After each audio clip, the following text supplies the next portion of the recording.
राज्य सरकारने अतिवृष्टीग्रस्त शेतकऱ्यांना 31,000 कोटी रुपयांचे पॅकेज जाहीर केले, पण प्रत्यक्षात मात्र आम्हाला काहीही मिळाले नाही। आमच्या जमिनी वाहून गेल्या, पण सरकारने या जमिनी दुरुस्त करण्यासाठी देखील मदत केली नाही। दुसरीकडे सोयाबीनला 2 ते 3,000 रुपये क्विंटलचा भाव मिळत आहे।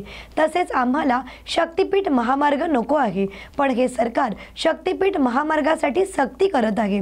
आमच्याकडे सध्या 2-2 एकर जमिनी राहिल्या आहेत आणि आमच्याकडे सध्या 2-2 एकर जमिनी राहिल्या आणि त्या देखील जमिनी शक्तीपीठ महामार्गाला दिल्या तर आम्ही कसे जगायचे, अशी देखील व्यथा शेतकऱ्यांनी मांडली आहे।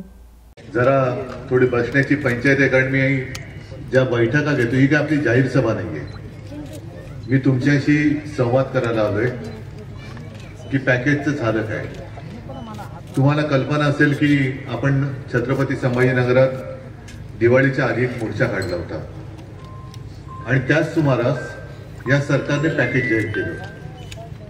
खरं हे पॅकेज सुद्धा आपल्याला तसं मान्य नाहीये। आहे का मान्य तुम्हाला? आपली मागणी जी आहे ती कर्जमुक्तीची आहे आणि मी शेतकऱ्यांशी जे बोललो त्या शेतकऱ्यांकडनंच मी ही रक्कम जाहीर केली होती की एवढी आवश्यक आहे, ती म्हणजे 50,000 रुपये हेक्टरी, बरोबर ना? आता त्याच्यामध्ये पीक विम्याचे पैसे तर मिळालेच पाहिजेत। खरडून गेलेल्या जमिनीला सुद्धा आता माती आणायची कुठून? कारण ज्या विहिरी वगैरे आहेत त्या विहिरी तर पाण्याच्या विहिरी गाळाने भरलेल्या आहेत। जमीन तर म्हणजे जमिनीवरची माती गेली विहिरीत आणि जमीन पडली उघडी बोलली। आता राबायचं कसं? आता दादा पुढे तुम्ही जे बोलणार तुमची जमीन खरडून गेली, नीटनेटकी करायला किती पैसे आणि किती दिवस लागतील? नाही, आता तुमची जी जमीन गेली एक अंदाज म्हणून पूर्ववत करायची आहे तर किती पैसे लागतील आणि किती वर्ष लागतील? म्हणजे रब्बीचा हंगाम घेऊ शकता का? नाही, किमान 3 वर्ष लागतील ती जमीन खरडून गेलेली पुन्हा सकस करायला। आता एवढं सरकारला कळत नाहीये का? मी शेती या विषयावरती बोलतोच आहे, त्याच्यासाठी आलोय, पण दुसरा जो विषय तो शक्तीपीठ महामार्ग। मला प्रामाणिकपणे सांगा किती जणांना शक्तीपीठ महामार्ग पाहिजे? कोणाचंच काम नाही कुठे? कुठून कुठे जातोय हा? अरे मला वाटलं गुवाहाटी, मग इथून सुटले का थेट पळून तिकडे करतात। हे ह्याच्या मागचं काय? शक्तीपीठ नाव बोंडच आहे, कसा विरोध करणार? शक्तीपीठ आहे, मग इकडून तिकडून तो असा फिरवतात आणि असं गुंगवतात की विरोध तरी कसा करायचा? पण ह्याच्या मागे जे कारस्थान आहे, आता राहुल तुम्ही जे बोललात की किती 86,000 कोटीने त्याची सुरुवात होणार, म्हणजे त्याचं पहिली सुरुवात नारळ फुटणार तो 86,000 कोटीवर। मग त्याच्यानंतर मी मगाशी सांगितलं की हे मला सगळं मुख्यमंत्री झाल्यानंतर कळलं। मंत्रिमंडळाच्या बैठकीमध्ये रखडलेले प्रकल्प असतात, ते मुद्दामून रखडवले जातात, त्याच्यामध्ये पैसे खाल्ले जातात आणि मग वेळ गेल्यानंतर आता एवढे पैसे कसं होणार? हे वाढलं ते वाढलं मग वाढव, मग त्याला म्हणतात सुप्रमाण, म्हणजे सुधारित प्रशासकीय मान्यता, सुप्रमाण। आता ही 86,000 कोटींनी जर प्रकल्पाची सुरुवात होणार असेल तर तो जाईल 1.5-2 लाख कोटीवरती। कोणाकडे पैसे जाणार? आणि त्याच्यासाठी सिमेंट जे लागणार आहे ते सिमेंट कुठून आणणार? तुम्हाला कल्पना आहे? तुम्ही म्हणजे मी जे बोलतो नीट कृपा करून समजत राहू नका। मी जे बोलतो त्याचा अर्थ आहे, तुम्हाला इकडे रडवट ठेवलेलं आहे, जगायचं कसं हा प्रश्न पडलाय। आज काय करू, माझं उद्याचं पीक कसं करू, 5 लाखाचं कर्ज कसं फेडू? आणि तिथे मुंबईच्या जवळ कल्याण डोंबिवली नाव ऐकले? तिथे काय होतं आता एक कल्पना आहे तुम्हाला? सगळे नियम धाब्यावर बसवलेत, सगळे केंद्र सरकारने नियम बदलले, तर ती जमीन द्यायला सुद्धा तिथल्या स्थानिकांचा विरोध आहे। पण सगळे नियम बदलले, कशासाठी बदलले, कोणासाठी बदलले? मग तुम्हाला कळेल शक्तीपीठ महामार्ग कशासाठी आहे। तर ती जमीन जी आहे ती जमीन दिली गेलेली आहे अदानीला। अदानी नाव ऐकले? आता अदानी तिकडे काय करणार आहे? काय सिंदूरची रोपं लावणार आहेत? अदानी तिकडे उघडणार आहेत सिमेंट फॅक्टरी। आलं लक्षात आता तुमच्या? म्हणजे सिमेंट फॅक्टरी कोणाची? यांच्या दोस्ताची। ती तिथल्या स्थानिकांचा विरोध डावलून तिकडे त्यांना नियम सगळे डावलून त्यांना ती फॅक्टरी देणार म्हणजे आज सगळ्या राज्यभर जी बोंबाबोंब चालले, अजित पवारांच्या पोरासाठी सगळे नियम बदलले, नियम डावलले, इकडे तर सरकार नियम बदलूनच टाकतंय. कोणाचं सरकार? म्हणजे तिथे परत सांगतो, तिकडे जमीन द्यायची नाही म्हणून स्थानिकांचा विरोध आहे, इथे मार्ग होऊ नये, जमीन द्यायची नाही म्हणून स्थानिकांचा विरोध आहे. पण अदानी सगळे सबकी सब भूमी गोपाल की, तसं सब भूमी अदानी की, हे जे कपाळ करंट सरकार आहे शेतकऱ्यांचं नाही, हे कॉन्ट्रॅक्टरचं सरकार आहे. आणि माझा स्पष्ट आरोप आहे की म्हणून आपलं चांगलं चाललेलं शेतकऱ्यांसाठी मी चालवत असलेलं सरकार यांनी गद्दारी करून का पाडलं? कारण मी असे चाळी यांचे होऊ देत नव्हतो. जी काही कर्जमुक्ती मी तुमची करू शकलो होतो ते थेट तुमच्या हातामध्ये, तुमच्या खात्यात पैसे आले होते की नव्हते एवढं मला सांगा. आणि ते थेट येत होते. आत्ताचे पॅकेज जाहीर केले, का थेट पैसे येत नाहीत अजून? मुख्यमंत्र्यांनी जे निवडणुकीच्या आधी सांगितलं होतं की भाजपचं सरकार आल्यानंतर आम्ही शेतकऱ्याचा 7-12 करू, कोरा कोरा कोरा. त्याच्या मागे सुद्धा एक गणित आहे, कारण 7-12 कोरा केल्यानंतर तुमचं नावच जाईल. मग चालेल 7-12 कोरा. बरं 7-12 कोरा करणार तर कर्जमुक्ती कधी करणार? आता म्हणतात योग्य वेळ आल्यावरती करू. बरं आता मला काय शेतीतलं कळत नाही बाबा. तुम्ही मला सगळे शेतकरी दार आहेत ना, किती शेतकरी तिकडे? सगळे. किती जणांचे डोक्यावर कर्ज आहे? सगळ्यांचे डोक्यावर कर्ज आहे. मग मी जी कर्जमुक्ती केली होती मला काय कळत नाही. मी तर थेट तुमच्या खात्यामध्ये पैसे जमा केले होते. तुमचं कर्जमुक्त तुम्ही झाला होतात की नव्हतात? आता जे मुख्यमंत्री म्हणतात की आता ते का कर्जमुक्त करत नाहीत, कर्ज माफी, माफिया त्यांचा शब्द आहे, कारण बँकेचा फायदा होईल. आता बँकेचा फायदा म्हणजे बँकेत पैसे न भरता कर्जाचे कर्जमुक्त कसं करणार? आणि आता नाही तर 30 जूनचा त्यांनी मुहूर्त काढलाय. मग आता जर का कर्ज माफ तुम्हाला केलं त्यांच्या भाषेत माफ, तर बँकेचा फायदा होणार असेल, तर जून मध्ये जर कर्जमुक्त केलं तर बँकांचा फायदा होणार नाही. कसं हे मग आम्हाला सांगा. पण हाही प्रश्न वेगळा आहे. जून महिन्यापर्यंत बँकांचा तगादा जो शेतकऱ्यांच्या मागे लागलाय, आता तुम्ही बोलत ना 5 लाख रुपये कुठून भरू, 7 लाख रुपये कुठून भरू, हा तगादा काय बँका लावण्याचं थांबवणार आहे? बरं मग सगळ्यांनी असं ठरवलं जून मध्ये कर्ज माफ होणार आहे, तर कर्ज का परत फेडू? आहे सुटका मिळते. बँक तुम्हाला सांगते हप्ते भरले नाही तरी चालेल, जून मध्ये कर्ज माफ होणार आहे. रब्बीचं कर्ज तुम्हाला नव्याने मिळणार आहे. पुनर्गठन करणार म्हणजे आहे ते डोक्यावर चढणारच आहे. आणि सरकारने एक ओळखले तुम्हाला की हा शेतकरी भोळा आहे, ह्याच्या कोपऱ्याला गुळ लावलं ना तर बिचारा त्याचं दुःख तो सोसतो, तो झेलतो, आत्महत्या करेल जास्तीत जास्त, पण सरकारला काय करणार नाही. हा तुमच्याबद्दलचा एक त्यांच्या मनात झालेला एक आत्मविश्वास आहे की हे शेतकरी काहीच करू शकत नाही, जास्तीत जास्त काय करतील, आत्महत्या करतील ना. झालं ना 950 आत्महत्या. जर त्याच वेळेला कर्जमुक्त केलं असतं तर हे 950चे 950 लोक आज आपल्यामध्ये असते. त्या घरच्यांना काय सांगायचं आपण? काय त्यांच्या घरी गेलो तरी तर काय बोलू काय मी त्यांच्याशी? सांत्वन तरी कसं करणार? नुसतं जीवामागून जीव जात आहे. इथून 4 किलोमीटरवरती एकाने आत्महत्या केली, दुसरी एक आत्महत्या आजच मी पेपरमध्ये वाचली. चंद्रपूर जिल्हा म्हणजे एकदम टोकाचा पूर्व विदर्भातला, तिथल्या राजुरा तालुक्यात एका यशोदा राठोड नावाच्या 68 वर्षाच्या महिलेने आत्महत्या केली. शेतकरी का? बँकेने तगादा लावला.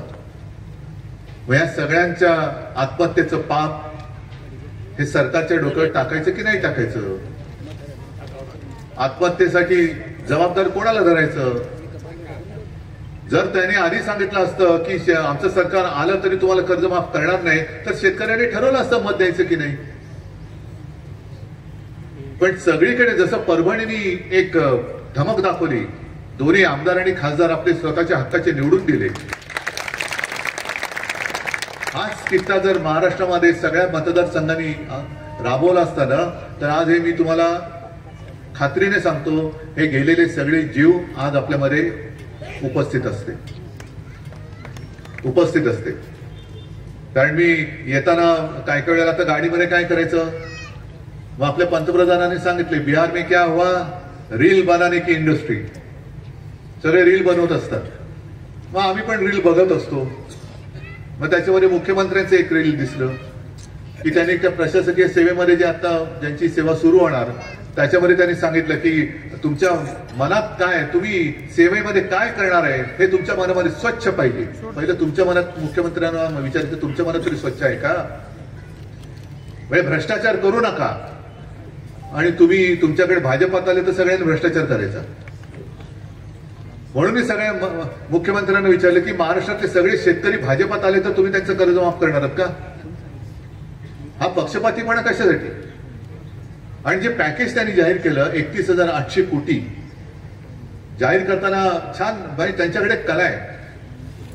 तुमचा खिसा कापला तरी एकदम एवढ्या साळसूतपणाने कापतील की तुम्हाला खिसा कापला तरी गुजगुली होईल. तसं त्यांनी ते पॅकेज जाहीर केलं 31,800 कोटी.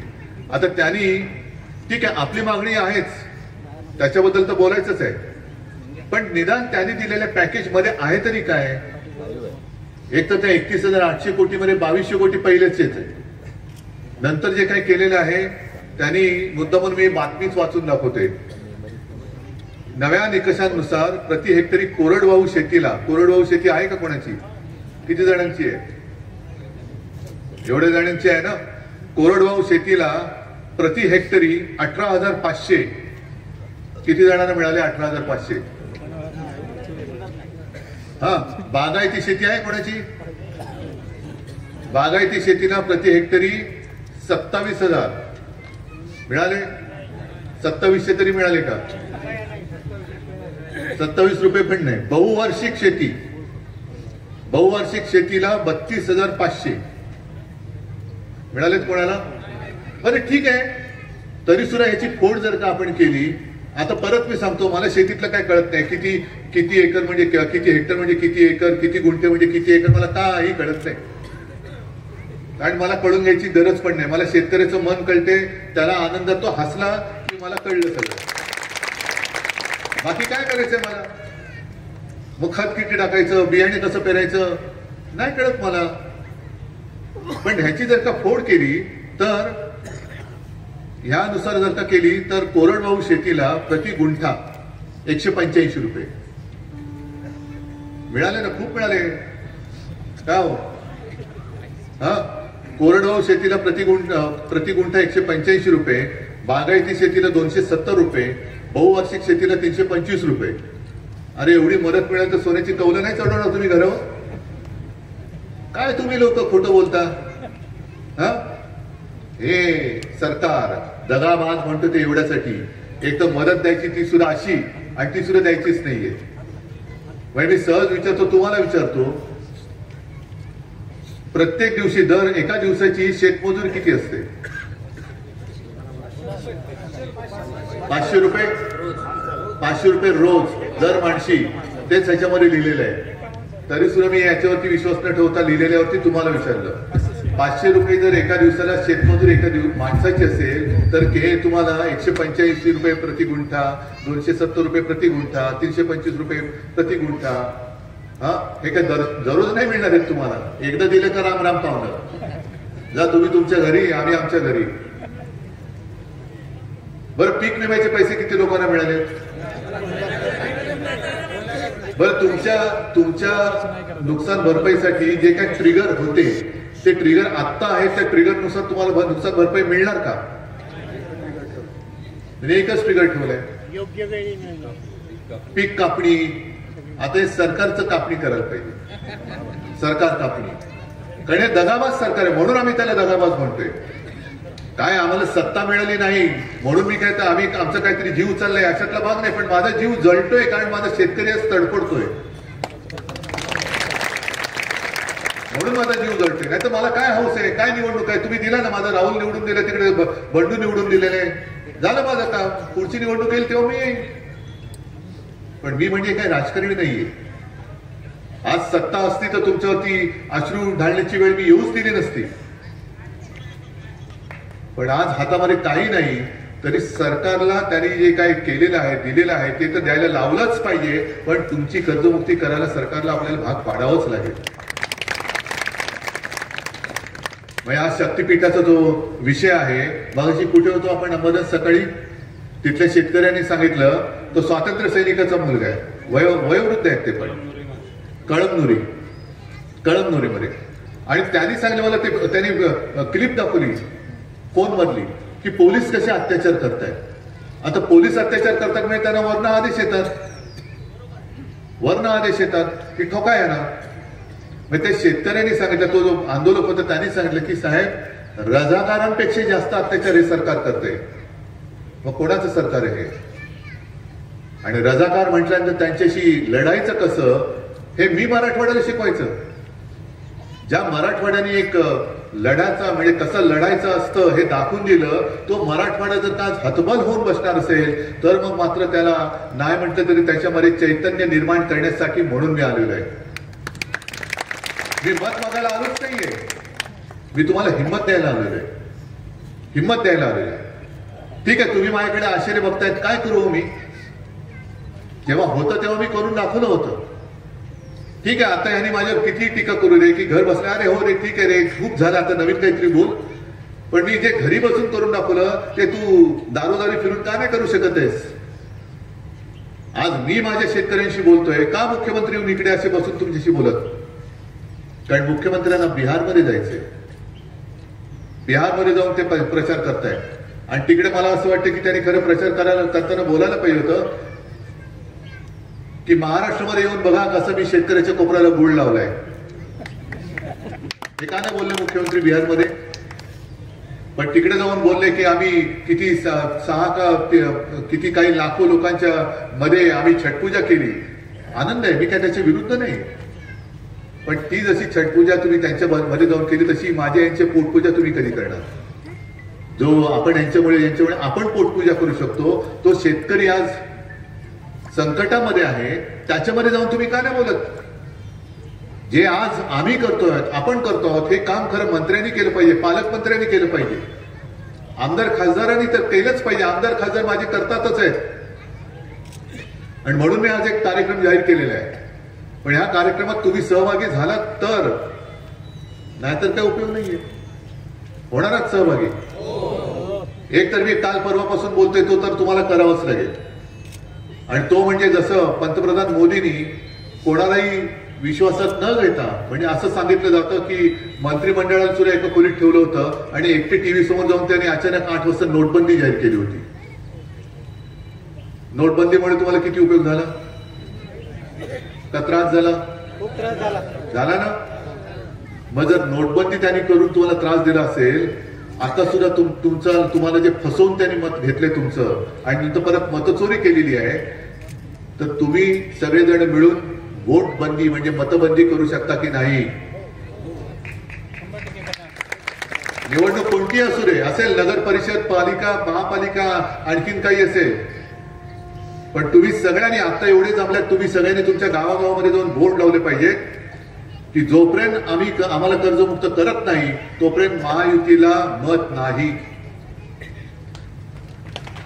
जोपर्यंत आम्हाला 50,000 रुपये हेक्टरी मदत मिळत नाही तोपर्यंत महायुतीला नोटबंदी, विम्याचे पैसे मिळत नाही नोटबंदी, वाहून गेलेल्या जनावरांची नुकसान भरपाई मिळत नाही. सकाळी तर माझ्याकडे ते फोटो आहेत, किती वेळा आणि किती ठिकाणी दाखवू.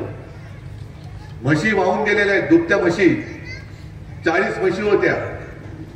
हे बघा त्यांचे फोटो आहेत, हे फोटो दिलेत तरी अजून पैसे मिळत नाहीये. आणखीन काय पुरावा द्यायचा? पुरावा पाहिजे ना. आता तर आणखीन मी ऐकलं की ते सोयाबीनचं वगैरे तुमचं काय केवायसी वगैरे, आम्हाला केबीसी माहिती आहे, कोण बनेगा करोडपती, हे केवायसी. म्हणजे ज्यांच्या नावावर शेत आहे त्या महिला असो कोणी असो जाऊन तिकडे अंगठी द्यायची. मग ती महिला घरदार सगळं काम सोडून एकतर हे संकट जायचं, लाईनीत उभं राहायचं आणि मग सांगायचं आज सेंटर बंद आहे, सर्व्हर डाऊन आहे. हे सरकारच बोगस आहे. ही कोणती पद्धत आहे?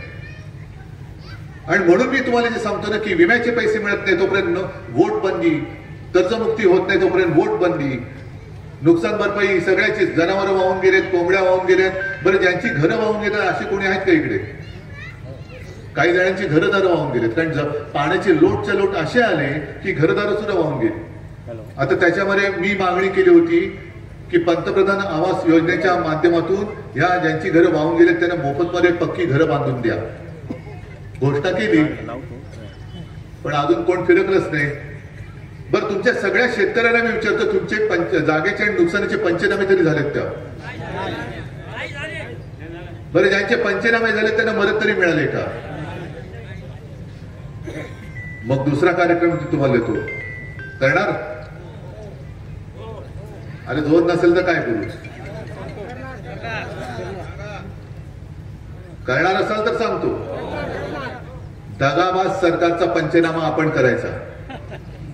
आमच्या नुकसान भरपाई नुकसानीचा पंचनामा करायला सरकारला वेळ नाही ना, तर मग माझा प्रत्येक शेतकरी आता दगाबाज सरकारच्या कारभाराचा पंचनामा केल्याशिवाय राहणार नाही. जाऊन बसा, ज्यांच्याकडे हे अधिकार आहेत पंचनामे करण्याचे, ज्यांच्याकडे अधिकार आहेत त्यांच्या कार्यालयात जाऊन ठिया देऊन बसा. आणि रोज मला त्यांच्याकडनं यादी पाहिजे की त्यांच्या अखत्यारीमध्ये, त्यांच्या सर्कलमध्ये किती शेतकरी आहेत, किती शेतकऱ्यांच्या जागेवरती जाऊन तुम्ही पंचनामे केलेत, किती पंचनामे केलेल्या शेतकऱ्यांना नुकसान भरपाई मिळाले, याची रोज यादी तो तहसीलदार असेल, तलाठी असेल, बीडीओ असेल, जिल्हाधिकारी असेल, कोणी असेल त्यांनी त्याच्या ऑफिसच्या बाहेर लावलीच पाहिजे. ह्याला म्हणतात दगाबाज सरकारचा पंचनामा. आणि जिथे आपले आमदार आहेत, खासदार आहेत, हे तुमच्या सोबत येतीलच, पण प्रत्येक शिवसैनिकाने गेलं पाहिजे आणि शेतकऱ्यांनी जाऊन तिकडे बसलं पाहिजे, तर हे सरकार वाटणीवर येईल. विमा कंपन्यांवरती मोर्चे मागे पण आपण काढले की याही वेळेला काढू, पण हे जे सगळे आहेत ज्यांना फिरकायला सुद्धा वेळ नाहीये त्यांच्या तिकडे जाऊन ठिया देऊन बसलं पाहिजे. आणि जाताना एक काम करायचं, आता मगाशी त्यांनी जो शब्द वापरला तो शब्द त्यांनी वापरत नाही, तसा शब्द वापरायचा नाही, कळलं ना? जाऊन त्यांना हात जोडून विनंती करायची की दादा हो, आम्ही आलेलो आहोत, आपल्या जागेचा पंचनामा, जे काही नुकसान झालेलं त्याचा पंचनामा आपण केला पाहिजे, आणि जर केला असेल तर त्याची नुकसान भरपाई सरकारने जाहीर केली ती आम्हाला मिळाली पाहिजे. आणि ती मिळत नाही तोपर्यंत आम्ही तुम्हाला काय मारहाण नाही करणार, शिवीगाळी नाही करणार, पण तोपर्यंत आम्ही तुम्हाला घरी जाऊ देणार नाही. तुमच्या जेवणाची सोय आम्ही करतो, डबा घेऊन जायचा. आणि डबा कसा न्यायचा, तर काल मला एका आजीने दाखवले तांदूळ, सडलेले तांदूळ, किडलेले गहू, हायब्रिड, त्याच्यानंतर सगळे काय काय काय काय सगळं, त्याच्यात अन्न शिजवून त्याला जेवण छान डबा घेऊन द्यायचा. जेव बाबा, इकडे 2 नाही 4 घास खा, पण आमचा पंचनामा कर, चल आमच्या बरोबर चल, पंचनामा कर. आता तुम्ही सांगता ना इथून 1 किलोमीटरवर आहे, घ्या जा, घेऊन जा त्याला. हे जोपर्यंत आपण करत नाही ना तोपर्यंत तुम्हाला कोण दाद नाही देणार. सरकार कोणत्या पद्धतीने चालवलं जात आहे. अंबारस दानवे आपले विरोधी पक्ष नेते होते, झाली मुदत संपली, मुदत संपून आता झाले महिने, तरी अजून ना आपल्याला विधानसभेचा विरोधी पक्ष नेते पद देत आहेत, ना विधान परिषदेचा अजून जाहीर करतायत. का विधानसभेचं का नाही देत, तर तुमचं संख्याबळ नाही म्हणून तुमचं संविधानात तशी काही सोय नाही असं ते म्हणतायत. ते खरं का खोटं तेही त्यांना माहिती आहे. मग संविधानात तशी तरतूद विरोधी पक्ष नेते पदासाठी असेल तर संविधानामध्ये उपमुख्यमंत्रीपद कुठे लिहिले हे तरी मला दाखवा. पण एक सुद्धा उपमुख्यमंत्री पद हे संविधानिक पदच नाहीये. हे काय ते अनर्थ मंत्री, जे परवापासून मी बोलत होतो अनर्थ मंत्री झाला ना, अनर्थ बाहेर आला की नाही त्यांचा. आणि दुसरे ते नगर भगास शक्तीपीठवाले, दाढीवाले, आणि तिसरे आहेत ते गृहमंत्री आहेत. पण ते गृहमंत्री म्हणण्यापेक्षा त्यांना मी गृहकलह मंत्री म्हणतो, कारण पक्षापक्षात भांडणं लावायची, घरामध्ये भांडणं लावायची. जशी लाडकी बहीण योजना आहे, निवडणुकीच्या वेळेला सरसकट सगळ्या बहिणींना 1,500 रुपये दिले होते, 2-2, 3-3 महिन्याचे हप्ते दिले होते ना, 7,500. आता गेल्या महिन्याचा आज, आणि त्याही बाबतीत जाब विचारला पाहिजे की निवडणुकीत जाहीर केलं होतं की 1,500 नाही, सरकार जर आलं परत तर 2,100 रुपये देणार. कुठे 2,100 रुपये? आता त्याच्यातले घोटाळे बाहेर येत आहेत. काही हजार नावं त्यांनी बहिणींच्या नावाखाली बाप्यांची टाकलेली आहेत. कोणी खाल्ले पैसे? आणि हे कमी पडते की काय म्हणून आता नवीन नियम काढले असं मी ऐकलं की कुटुंबातील आता फक्त 2 जणींनाच लाडक्या बहिणीचा लाभ मिळेल. बरोबर आहे की चूक आहे? आणि या दोन नावं कोणी द्यायची? कुटुंब प्रमुखाने. आता आपली कुटुंब जॉईंट फॅमिली असते, मोठी कुटुंब आहेत, आणि त्याच्यामध्ये मोहनराव भागवतांनी सुद्धा सांगितले की जास्तीत जास्त अपत्य पैदा करा. नाही, हे मी त्यांचंच सांगतोय वाक्य, माझी नाही तुमची. आणि मी कोणत्याही चुकीच्या बोलत नाहीये, आहे वस्तुस्थिती आहे. मग एका घरामध्ये एक आई आणि 3 मुली असतील, सासूबाई आणि 2-3 सुना असतील, मग त्यातल्या 2 जणांची नावं कोण देणार? कुटुंब प्रमुख. म्हणजे घरामध्ये वाईट कोण होणार? कुटुंब प्रमुख. आमचं काय नाही बाबा, याने सांगितलं त्याला मी दिलं, मी काय करू? म्हणून मी त्यांना गृहकला मंत्री म्हणतोय. ही सगळी दगाबाजी आपल्याशी सुरू आहे. या दगाबाजीला दगाबाजीनेच उत्तर द्यावं लागेल आणि ते देण्यामध्ये काही गैर नाहीये. हा परत एकदा सांगतो, निजामाशी लढलेला हा मराठवाडा आहे आणि त्यांच्यापेक्षा जास्त वाईट पद्धतीने सरकार वागत असेल तर तुम्ही पहिले तुमच्यातले सगळे जात पात धर्म पक्ष बाजूला ठेवून शेतकरी म्हणून एकवटा. शेतकरी म्हणून एकवटा. नाहीतर चालूच आहे. मी आता येताना बघतोय शेतकरी तुम्ही सगळेजण तुमच्या कामाला लागले सर. पेरणी सुरू झालेली आहे, नांगरणी सुरू झालेली आहे. काल सुद्धा मी गेलो होतो सगळीकडे, ते टीव्ही चॅनलवरनं आलं, एका शेतकऱ्याशी बोललो तर बैल सुद्धा असा मुसंडी मारत होता, अंबरसनी पकडून ठेवला होता त्याला. पण तो शेतकरी रडत होता. पण तरी सुद्धा तो काय करणार? सगळं तुम्ही दादा आता बोलत ना, तेच तो तसंच बोलला. पण नांगरणी करण्याशिवाय पर्याय काय? कारण डोक्यावरती कर्ज आहे, करू काय? आणि त्याच्यासाठी मी मुख्यमंत्र्यांना जे 2-3 प्रश्न विचारले की तुम्ही जून पर्यंत जर कर्जमुक्त करणार असाल तर तोपर्यंतचे हप्ते शेतकऱ्यांनी भरायचे की नाही ते सांगा. नवीन कर्ज मिळणार आहे की नाही ते सांगा. खरडून गेलेली जमीन बँका गहाण म्हणून स्वीकारणार आहेत की नाही ते पहिले सांगा आणि मग पुढचं बोला. जे मी बोलतोय तुम्हाला पटते की नाही पटत हे तुमच्या मनातलं आहे ना. मग तुम्हाला बोलतं करण्यासाठीच मी आलेलो आहे. आजपर्यंत आपण गेली 10 वर्ष मन की बात ऐकली. आता मी सरकारला जन की बात ऐकवायला आलेलो आहे. ही तुमची बात. आणि म्हणून मी कॅमेरा टीव्ही चॅनलवाल्यांना सांगतोय, तुम्हाला धन्यवाद देतोय की लोक काय बोलतायत, जनता काय बोलतायत ते राज्यकर्त्यांना ऐकवा. जे मी सांगितले ते करणार. मग दगाबाज सरकारचा पंचनामा आणि जोपर्यंत कर्जमुक्ती नाही तोपर्यंत जोरात बोला, वोटबंदी, मतबंदी. आणि मी तुम्हाला सांगितलेलं आहे, मोर्चाच्या आधी पण मी आलो होतो, मोर्चाला आलो, मोर्चाच्याच वेळेला बोललो होतो की मी हे सगळं तपासायला, पॅकेज तपासायला परत येणार आहे. अजून 1 महिनाभरानंतर मी परत मराठवाड्यात येणार. पण आलो तो नुसता असा नाही फिरणार. तुमच्याकडनं रिपोर्ट घेणार, तुम्ही सरकारचा किती पंचनामा केला. तुम्ही माझे अधिकारी आहात, तुम्ही तलाठी आहात, तुम्ही जिल्हाधिकारी आहात, तुम्ही सगळे आहात, बीडीओ आहात, सगळे आहात.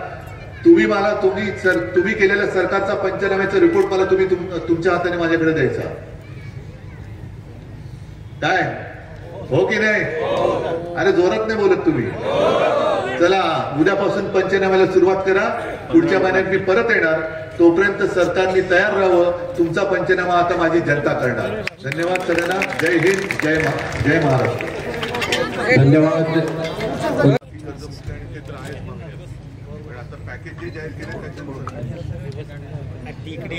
माननीय उद्धवजी बाळासाहेब ठाकरे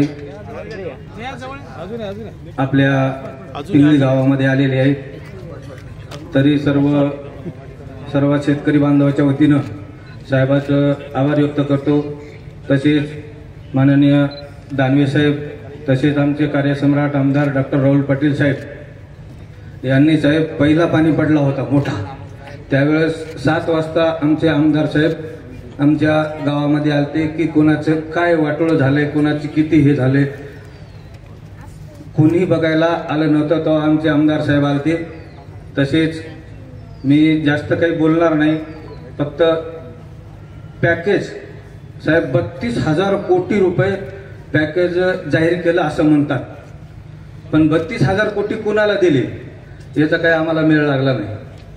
त्याच्यामुळं मी सर्वांच्या वतीनं तुम्हाला असं आवाहन करतो की तुम्ही या पॅकेजचं काय झालं, आमच्या शेतकऱ्यापर्यंत अजून तर काही पॅकेज पोहोचलेलं नाही. दुसरी गोष्ट साहेब, सोयाबीनला भाव 2,000 रुपये, 2 क्विंटल झाले आम्हाला सोयाबीन, एकरी 2 ते 3 क्विंटल झाले. त्याची एक मुद्दा मला मांडायचा म्हणून मी बोलतो, थोडं 2 मिनिटं घेतो तुमचे. की इथं बसलेले शेतकरी आहेत सर्व, यांना ऑनलाईन करायचं प्रक्रिया कोणाला येते? माझं तर आता मत आहे की ऑनलाईन प्रक्रिया बंद करायला पाहिजे. डायरेक्ट सोयाबीन आमचं 7/12 दाखिली की घ्यायला पाहिजे. त्याच्यामध्ये 100 रुपये आमचे विनाकारण ऑनलाईन करायला चाललेत. ऑनलाईन कशाबद्दल करायचं? सोयाबीन का आमचं सिटीमध्ये पिकतंय का?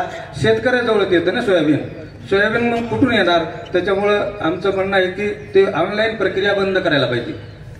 दुसरी गोष्ट, आमचा महामार्ग चाललाय, त्या पांगण रस्तेच नाहीत. किती जणाला शेतकऱ्याला आपल्याला शेतात जायला रस्ता आहे असा हातवरी करा, पर 75% शेतकऱ्याला शेतात जायला रस्ता नाही. परंतु हे म्हणतात आम्हाला महामार्ग करायचं. त्याच्यात एकरभर 2 एकर रान आहे, ते शेतकरी गेले सगळे. त्याचं 2 एकरला 2 एकर चाललंय त्याच्यामध्ये. दुसरं द्यालेत 20 लाख, त्याच्यात आम्हाला घ्यायला लागले 50 लाख एकर. मग त्या शेतकऱ्यानं करायचं कसं? त्याच्यामुळं आम्हाला सर्वांच्या वतीनं मला बोलण्याची संधी दिली, त्यामुळे मी 2 शब्द संपवतो. जय हिंद, जय महाराष्ट्र. यानंतर शक्तीपीठ मार्गाच्या हॅलो, तुम्ही गावाला आलेले, मी त्याच्यापूर्वी 19मध्ये तुम्ही जी कर्जमाफी केली त्यावेळेस पण मी तुम्हाला डायरेक्ट संवाद साधलेला होता कलेक्टर ऑफिसमध्ये, आणि तुम्हाला लग्नाचं निमंत्रण पण दिलं साहेब. तुम्ही येऊ शकले नाही. आता तरी भेट झाली, हे माझं झालं मला.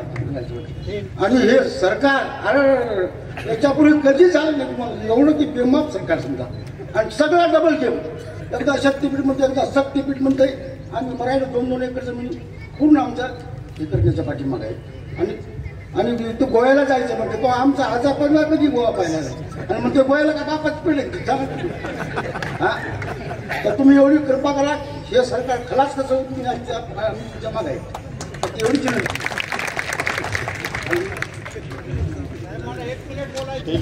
या पॅकेज विषयी बोलायचं. या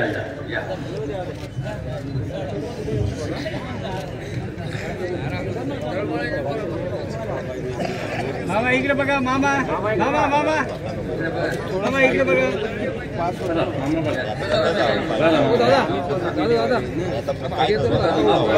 माझं नाव मुंजाजी वामनराव गुरुड आहे.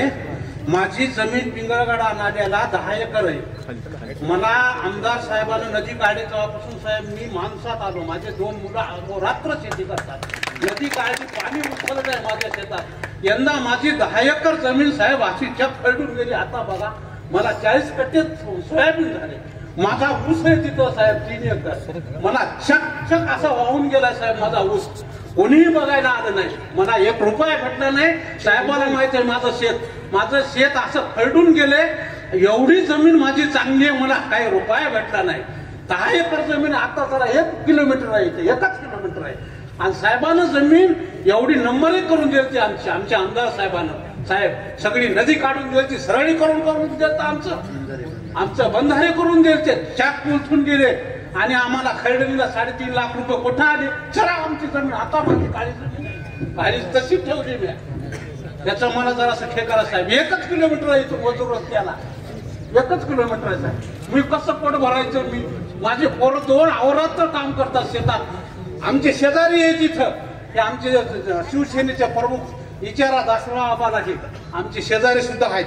त्याची सुद्धा जमीन गेलेली आहे साहेब. ही अशी कळकळ विनंती आहे. माझ्याकडे 5 लाख रुपये खर्च आहे, मी भरणार नाही आता. मी कुठून भरू? मला 60% मला 60% येतं. 60% कुठून भरू मी आता? ते कसं एकूण 3,000 रुपये क्विंटल विकायले.